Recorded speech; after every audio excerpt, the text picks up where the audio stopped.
I'm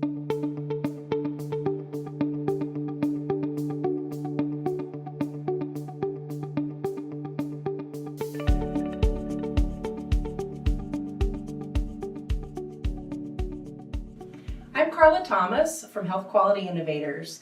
Today I'm with Joyce Perkins from Henrico Doctors Hospital and Cheryl Miller from the Laurels at University Park. We're here today to talk about another idea that works, the use of circle back, a technique using 6 questions during a warm nurse-to-nurse handover of patients between one setting and the next, specifically the hospital to the nursing home. Welcome, Joyce and Cheryl. I'm glad to talk with you today about this technique of circle back because it's an idea that's working lately. So Joyce, can you tell me a little bit more about how you started to use this idea?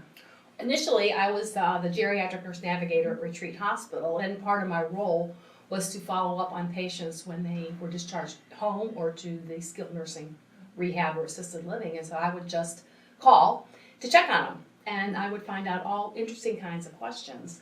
And then when I became part of the Care Transition Coalition, watched a webinar, and Dr. Boutwell talked about one of the best practices of this circle back. And this is a warm handoff the day after the patient has been transferred. So they've had a nurse-to-nurse report, and then I call the next day and just make sure that the patient got there safely and make sure if there were any issues with the transition of care. Sure. Can you tell me what was different about using those 6 questions versus the previous conversations you've had? I think it helped me focus in on everything. Everything from the transition standpoint to getting there safely, where there's an issue with the transport, where there are issues with medications, with paperwork, and then again ensuring that the skilled nursing facility had everything that they needed to care for their patient. So Cheryl, you're on the receiving end of these phone calls, and you've spoken with Joyce on several occasions as the unit manager here at University Park. Can you tell me what changed with these calls as you've been receiving them, or what's been helpful? Well, it's nice to be able to have a consistent point of contact when the patient arrives. If there's something that was not passed on between the nurses in report, then it's that opportunity to get that information at that time. And so I think just having that bridge or that linkage between the hospitals and the SNFs, it really has helped our ability to care for the patients once they've gotten to us. And it's nice to have somebody call and follow up and say, what do you need that can help you take better care of them. One particular example, we had received this gentleman in, and things initially seemed like the transition had been smooth, and then as he came to be here with us a few more days, because he was very complex and had some chronic health issues, there were things that we needed which would be reflected in his lab values. And so we had done some labs and found that he has some critical values. And what I wanted to be able to do was, my attending had said, can you compare these? Can you get any labs from his hospital stay and let's compare them, because we don't know if he's trending up or trending down. And so it was wonderful when my attending said, can you get this lab and can you get it fast? And I said, yes, I can. What improvements have you addressed with your team at the hospital based on the feedback and wealth of information you received from the nursing facilities related to your handovers? I think the key issue, and everyone has told me this across the board, is that physicians don't realize that if a patient's anything that's a controlled substance needs to have they call it a hard script, a handwritten script, and that either the nurses don't realize it to look for them, or the doctors forgot or didn't take the time to.